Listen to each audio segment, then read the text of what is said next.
Hello, I'm back. I'm Nicole Mallory, and I'm here to talk today about Assignment 2, which was creating a realistic photograph. The assignment that I did was to take my face, making a random yelling face kind of thing going on, and I wanted to make myself breathe fire, because that sounded like fun. I did not want to draw fire. I really didn't. Fire is one of those complicated things that you either follow a tutorial step by step or you find a picture of it. And so I looked around and I found images of fire breathers, which I thought was pretty cool.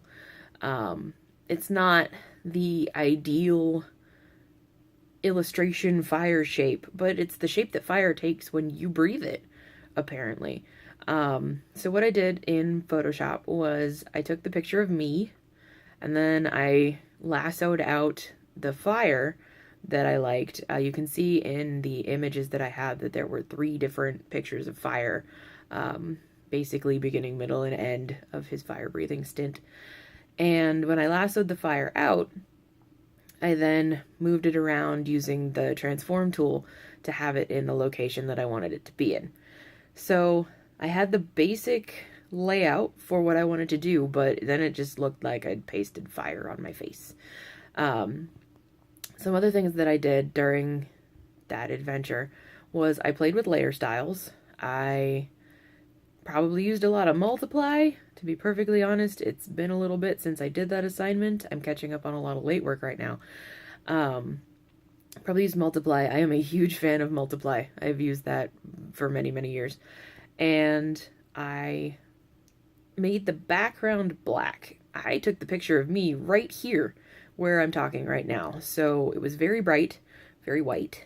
Not exactly the ideal I'm breathing fire background.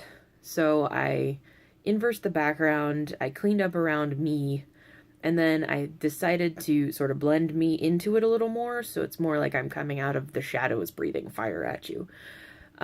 Once I got it to blend in really well, I realized that my lighting was a little off, the fire didn't have any lighting, I wanted to make it so I was a little creepier, so I ended up using a lot of burn and dodge, which was a lot earlier than we learned burn and dodge, but I previous experience.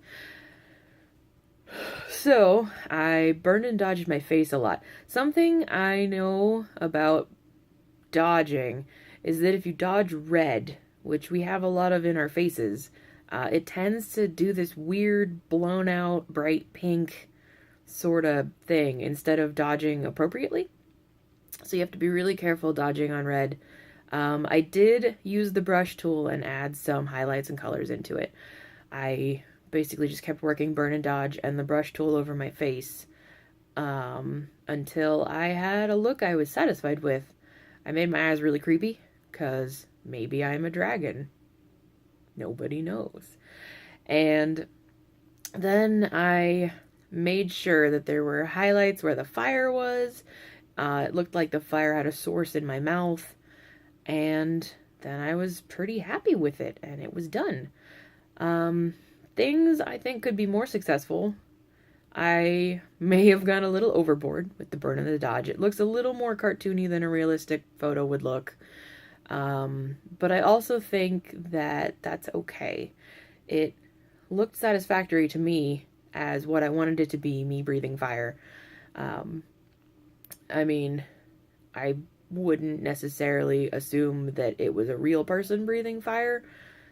It's a little doctored, but I like how it came out. I would probably do the same things that I did again. The process I used worked pretty well to get the look I was going for. So that was my assignment 2, which was creating a realistic photograph from other photographs, putting them all together and seeing what pops out. All right, I hope you have a wonderful day and a great summer.